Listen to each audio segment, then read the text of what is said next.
अस्सलाम वालेकुम मेरी प्यारी बहनें, कैसी हैं आप सब। उम्मीद है आप सब ठीक होंगे। मैं भी ठीक हूँ आपकी दुआओं के साथ। तो आज हम मसर बनाने जा रहे हैं जो कि बहुत ही लजीज रेसिपी है। तो चलिए फिर स्टार्ट करते हैं।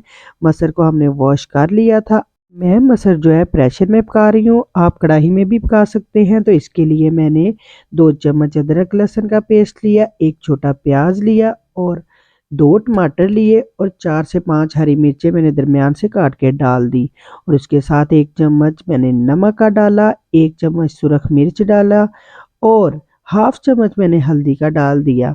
और 2 से 3 गिलास मैंने इसके अंदर पानी शामिल किया ताकि ये मसर हमारे बहुत ही अच्छे से गल सकें।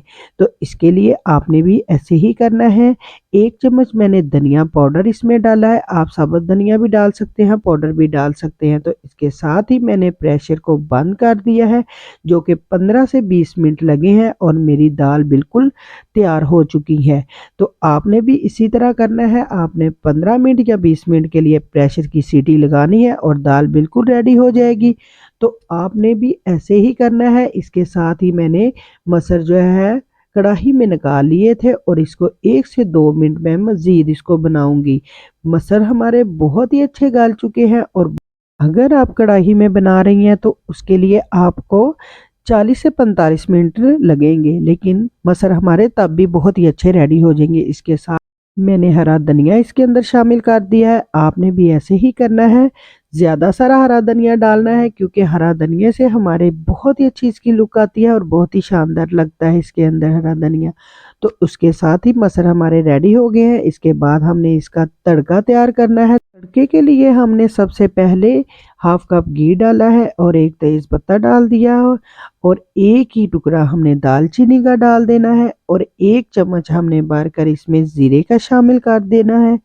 और उसके बाद 3 से 4 हमने गोल सुरख मिर्च डाल देनी है और सब्ज ग्रीन जो मिर्चें हैं वो भी हमने इसके अंदर कोई 4 से 5 दरमियान से काट के आपने डाल देनी है। बस यही जाएंगे, इसके अलावा हमने कुछ नहीं डालना। अब हमने अच्छा सा इसको फ्राई करना है, 1 से 2 मिनट लगेंगे तो ये तड़का हमारा बहुत ही अच्छा फ्राई हो जाएगा। तो आपने भी इसी तरह इसको फ्राई करना है और दाल में शामिल कर देना है और दाल हमारी बहुत ही अच्छी सी रेडी हो जाएगी। तो ये था हमारा तड़का और ये थी हमारी दाल। बहुत ही अच्छी हमारी ये दाल बनी है। और साथ ही हमने इसके बॉयल चावल भी तैयार कर लिए थे। कुछ लोग चावल खाते हैं और कुछ रोटी खाते हैं, लेकिन हमारे घर में जो है दाल और चावल बहुत ही शौक से खाए जाते हैं, इसलिए हमने चावल इसके साथ वाइट शामिल किए हैं। तो आप मुझे बताएं कि आपके घर में क्या बनता है। और साथ ही हमारी ये डिश बहुत ही अच्छी और लजीज दाल चावल की ये रेसिपी रेडी हो गई थी।